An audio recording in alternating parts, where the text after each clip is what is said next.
50 indigenous species when Mzungu came that time.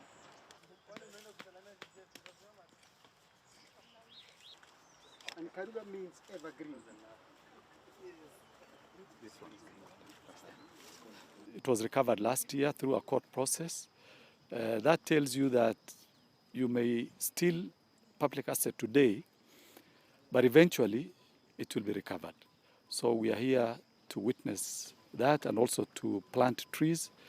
The foresters were telling us it's not planting, it's growing.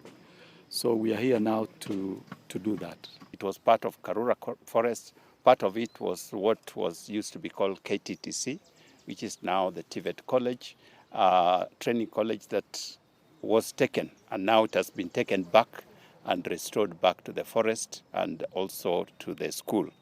It is a very symbolic, like our CEO said, it has taken around 30 years since this land was taken, but we still have come for it. So it doesn't matter how long you may stay with a property, eventually you may not enjoy it, or like we do, many people who grab this kind of property, they say it's for their children and children's children.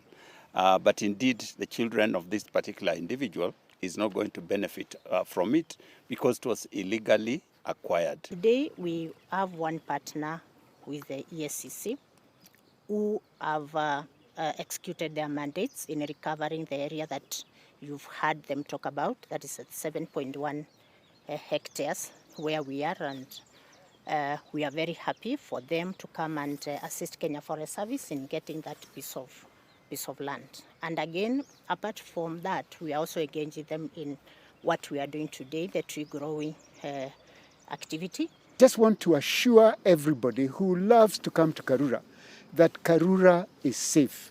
Under the hands of the Kenya Forest Service and the CFA, we are going to protect this ecosystem for generations to come.